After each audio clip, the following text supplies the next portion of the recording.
In a movie theater located inside a shopping mall in Detroit, there's a guy named Paul who works projecting films. He's there at his job reading a science fiction book while the movie plays normally for the audience. The book he's reading talks about a dark and strange thing that was found a long time ago, something with impossible powers that nobody can explain. After that, Paul goes to the room where the projector is. But while he's messing with the equipment, there's a sudden power problem and everything goes dark in the entire theater. Paul gets worried and looks through the projection room window. When he sees that all the people have completely disappeared, he runs out trying to find the other employees. He walks quickly through the dark corridors of the theater and hears some strange noises. At that moment, the light comes back on. When Paul looks carefully around, he sees a bunch of clothes thrown on the floor as if everyone had vanished out of nowhere. Soon after, he finds a security guard who asks if Paul has seen anyone else around. Paul tells him the theater is empty and that he doesn't know what's happening. The two decide to go together to the security room. On the way, the security guard hears some noises coming from a clothing store. Thinking there might be someone lost in there, the security guard asks Paul to wait outside and walks into the darkness. At that moment, the flashlights start to fail and the man hits them until he manages to make them work again. But when Paul looks at the store, he sees the security guard's uniform fallen on the floor. Before he could get out of there, he hears noises coming from the darkness. And suddenly, a dark thing starts running toward him. Far away from there, a physical therapist named Rosemary, who didn't disappear during the strange blackout, is walking through the hospital corridors screaming and looking for other people. After searching for a bit, she finds a surgery room that's lit up. When she enters, she sees a patient left on a stretcher during an operation. At the same time, the hospital lights start to flicker again, and before she could get the patient out of there, the power goes out. Scared, Rosemary drops the flashlight on the floor. After picking up the flashlight again, she sees that the patient is no longer there, leaving her much more frightened. Hey! What would you do if there was a blackout and right after you discovered that everyone disappeared out of nowhere and only clothes scattered around the city remained? The movie I'm going to recap is called Vanishing on 7th Street. It's an American movie that mixes horror, suspense, and mystery. It's a very distressing film that makes you think about what you would do in this situation. That's why I invite you to subscribe to the channel, turn on notifications, and leave a like to receive the best recaps. On the other side of the destroyed city, a journalist named Luke wakes up in his girlfriend Paige's apartment and is surprised to see that she's not there with him. Even so, he continues doing things normally and goes to the bathroom, where he brushes his teeth calmly before he can be caught by the darkness. Luke left the bedroom and went to the living room and noticed that all the power in the apartment had gone out. Because of this, his cell phone runs out of battery. And after seeing that his girlfriend left a note saying she went to work, he decides to see what's happening in the building. So Luke goes to the entrance and walks through the place without paying attention, so he doesn't see the victims' clothes that are scattered all over the floor. Soon after, he decides to leave while looking at the newspaper and gets confused when he realizes it's yesterday's edition. At that moment, Luke steps on some glasses. And when he looks around, he sees various clothes and cars scattered through the streets, as if everyone had evaporated. While trying to understand what happened to everyone in Detroit, he's startled by a large plane that crashes a few blocks ahead, causing a huge explosion. Thinking his girlfriend might be in danger, Luke runs to the building where Paige works and starts looking for her, without realizing he's being followed by shadows. During the search, he arrives at his girlfriend's work desk, where he finds a phone. But the device is out of battery and he gives up trying to call. Soon after, Luke sees Paige's picture frame, and after thinking the woman might have been erased like everyone else, he feels terrible. At that moment, he sees a shadow moving in one of the doors and decides to go there to see what it is, making him forget about the cell phone, which ends up being consumed by the shadows. 3 days later, Luke is walking alone through the streets of Detroit at night, trying to find a car so he can travel through the city more safely. But he can't find any, and during the searches, he decides to lock himself inside a car to be able to drink water. Suddenly, he's startled by a person who begs him to open the door right now. Realizing that Luke isn't responding at all, the person desperately explains that they need a light urgently because their lighter is out of gas and the shadows are coming fast to eliminate them. Even so, Luke decides not to help, and realizing there will be nowhere to hide, the person tries to run desperately on the bicycle. The problem is that the shadows are very fast, and before they could react, they're captured by the silhouettes, leaving only the clothes behind. Now that he's safer, Luke gets out of the car and continues exploring the city. A few minutes later, he walks through the streets of the area looking for a new car without realizing he's being watched by a curious girl. At that exact moment, Luke finds a pickup truck with the headlights on, and after turning off the lights, he starts looking inside the vehicle. Thanks to this, he manages to find several objects that make light, plus a revolver that was hidden inside some old rags. While watching Luke, the girl notices that the shadows are starting to occupy the buildings around and decides to flee so as not to be captured by the creatures. At the same time, Luke hears music playing somewhere in the block, and while he runs to the place, he arrives at 7th Street, where he finds a bar working perfectly with electricity. Taking advantage of this new discovery, he decides to look for as many batteries as he can get, besides drinking one of the most expensive drinks in the bar. During the rest, Luke notices that the place has an extra door with a staircase going down. When he gets to the basement, he finds various supplies and survival tools, plus a large generator that keeps the bar with power. But before he could continue looking, Luke was surprised by James, a young teenager who appeared pointing a shotgun at the intruder. After making the survivor drop his weapon, the boy tells him to go upstairs. And when they arrive at the bar, Luke asks to have a drink while they talk. Since there was no response, he decided to get one for himself, and James ended up shooting in his direction, but the shots only hit the bottles.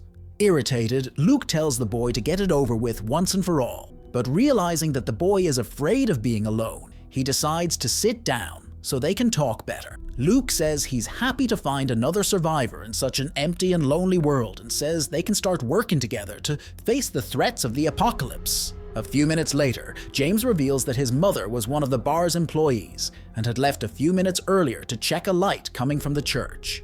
Hearing this, Luke hands one of the flashlights to the boy, saying they should leave now. James then responds that he's not going anywhere because he still needs to wait until his mother comes back with the other survivors she rescued. Not wanting to waste time, Luke explains that the world is getting worse and worse, and each day that passes, the sun is rising later and setting earlier. Seeing that the boy doesn't want to come along because he wants to wait for his mother, Luke trades his gun for the shotgun and takes some of the objects. But when he's about to leave the bar, he comes face to face with Rosemary. Realizing that the woman is out of her mind, the young man tries to calm her down. But when she sees the survivor approaching, she grabs the revolver from the table and points it in his direction. Scared, Luke starts threatening the woman with his shotgun, causing her to shoot in the direction of the duo, but the projectile only hits some glasses. Soon after, Rosemary falls to the floor in tears, begging someone to help her find her son Manny. Nearby, Paul wakes up after an accident in the middle of the destroyed streets and tries to reach one of the bus stops to protect himself from the darkness. With the situation calmer, James asks if Rosemary worked at the city hospital, and the woman remembers that during one of her work breaks, the power went out, and all she heard were screams of desperation from people. At dawn, Rosemary ran to her mother's house, who was taking care of Manny during her shifts, and was completely devastated to notice that both had been consumed by the shadows. Realizing she hadn't answered James's questions, the woman revealed that she worked in the physical therapy wing. And since her husband frequently visited that bar, she decided to check if they were there. At that moment, the trio starts hearing noises in the distance and realizes that a survivor seems to be injured on the next street. Since he doesn't want anyone to take risks, Luke decides to run toward the man, ordering the others to lock the bar door and only open it when he returns. Quickly, the young man heads toward Paul, who is lying on the bus stop bench. But just as they're about to leave, the flashlight stops working. To get them out of there as fast as possible, Luke lights one of his flares, allowing them to run through the streets to safety. And in the middle of the way, the duo ends up falling on the ground. Before they could be captured by the shadows, the young man picked Paul up in his arms, allowing them to enter the bar in the last second.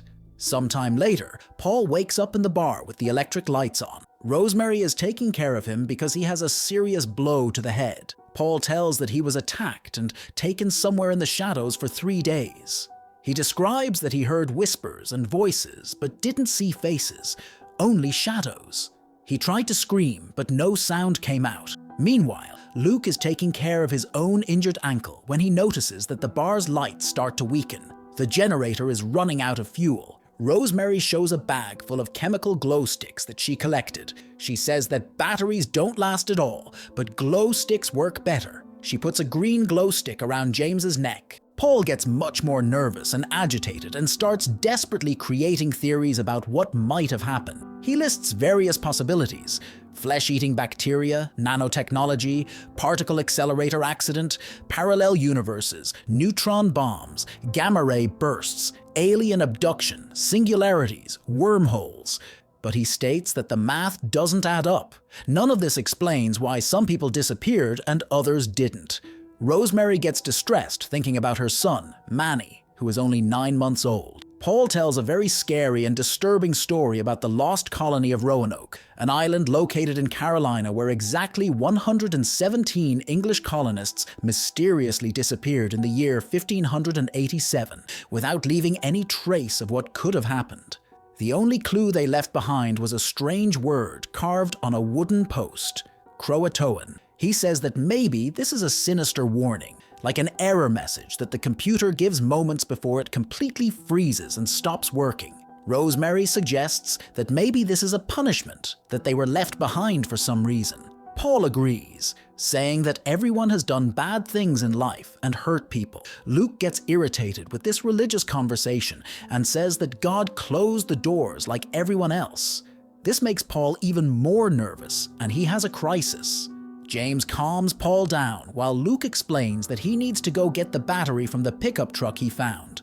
Paul gets worried because the generator's fuel is running out, and without it, the shadows will invade the bar. Luke guarantees he'll be back before the fuel runs out. Rosemary offers to help him, saying she needs to keep looking for her son. Luke then explains very clearly that he had found a battery working perfectly a few blocks away from the bar, and if they can use the power generator to charge it properly, they could finally have a car working perfectly to escape from there and seek safety in another part of the city. So the entire group quickly begins the necessary and urgent preparations to start the escape plan that was made, and after carefully handing James one of the flashlights he has, Luke expressly asks him to flee as fast as possible if the lights go out again without warning. On the other side of the bar, Paul talks to Rosemary and asks her opinion about his appearance, since he's never had a girlfriend.